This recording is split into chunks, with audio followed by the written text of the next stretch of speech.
কত বাপকে বেটা আছে, আমরা তার জবাব দিয়ে দেবো। সরকার আসুক, আমাদের দাবিগুলো মেনে নেয়। হুমায়ুন কবির চাইছে ফুটবলের মতো আমরা বল না হয়ে থেকে আমরা ফুটবল একটু খেলি। বাবরি মসজিদ উদ্বোধন শেষ এবং হুমায়ুন কবির তিনি তার বক্তব্য রাখলেন, কি বলবেন?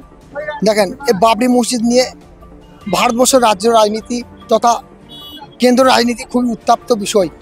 বাবরি মসজিদ টপিকটা সূচনা হয়েছিল কেন্দ্রে নরসিংহ দেব সরকার ছিলেন যখন, এবং সেই সময় উত্তরপ্রদেশের যে বাবরি মসজিদ যেটা অবস্থান, সেই উত্তরপ্রদেশের সরকার ছিলেন বিজেপি। সেই কেন্দ্র সরকারের মদতে উত্তরপ্রদেশের সরকার বাবরি মসজিদকে শহীদ করেছিল।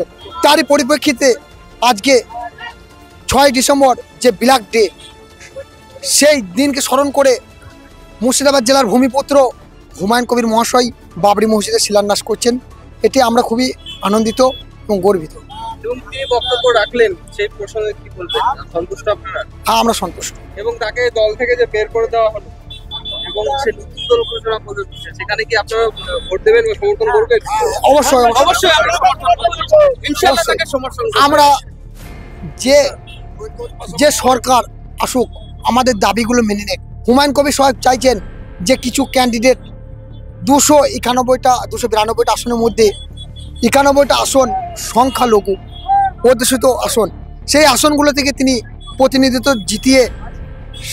এটা কি মুসলিম ভোট টানার কোনো কৌশল? না, এটা মুসলিম ভোট কোনো দল। মুসলিমদেরকে নিয়ে তো কংগ্রেস, সিপিআইএম, তৃণমূল রাজনীতি করছেন, মুসলমানদেরকে নিয়ে তিনি ফুটবলের মতো ব্যবহার করছেন। তাই হুমায়ুন কবির চাইছে ফুটবলের মতো আমরা বল না হয়ে থেকে আমরা ফুটবল একটু খেলি। এবং আপনারা মুসলিম ভোটটা তাহলে এক জায়গায় করার জন্য হুমায়ুন কবির? না, মুসলিম ভোট এক জায়গায় করার কোনো বিষয় নয়। এখানে বিষয় হচ্ছে যে আমাদের কাজ করবে, যে আমাদের দাবি দাবাগুলোকে মেনে নেবে, আমরা সেরকম লোক চাই। মসজিদ হলেই কি আপনাদের দাবি দাবা মিটে যাবে? মসজিদ হলে কি দাবি দাবা মিটে যাবে বলতে কি, উনি তো বলছেন মসজিদের সাথে সাথে কলেজ করবেন, তিনি হসপিটাল করবেন। মসজিদটা হলে কি আপত্তি? মসজিদটা হলে আপত্তিটা কোথায়? মসজিদ হলে আপত্তি নেই, যে নামটা বাবরি নামটা, এই নামের পেছনে আপত্তি বিভিন্ন মাধ্যমে দেখা যাচ্ছে। তাহলে ভারতবর্ষে যে 25 থেকে 28 নম্বর ধারায় বলা আছে প্রত্যেক নাগরিক নিজ নিজ ধর্ম, নিজ নিজ কালচার পালন করতে পারবে, তাহলে সেই সংবিধানের 25 থেকে 28 নম্বর ধারা সংশোধন করা দরকার আছে। এবং যে উত্তরপ্রদেশে যে বাবরি মসজিদ ছিল, সেই মসজিদের সঙ্গে রাম মন্দির সেটা ভেঙে ফেলে রাম মন্দির তৈরি করা হয়েছে, এবং সেই যে বাবরি মসজিদ আরো একবার তৈরি করতে দেবো না বলে বিভিন্ন হিন্দু সংগঠন, বিশ্ব হিন্দু পরিষদের একজন তার মাথার দাম রেখেছে, হুমায়ুন কবিরের মাথার দাম রেখেছে।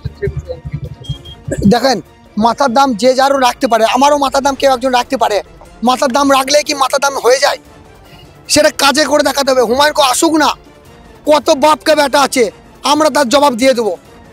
তারা যদি আমাদেরকে আগে আঘাত করে, আমরাও চুরি পড়ে বসে নেই, আমরাও আঘাত করব। কেউ যদি প্রথম টিট ফর ট্যাট, কেউ যদি আমাকে প্রথম আঘাত করে, আমি তো ছেড়ে কথা বলবো না। মুর্শিদাবাদ জেলায় আসুক, দেখতে পাবে তার অবস্থা কি হয়।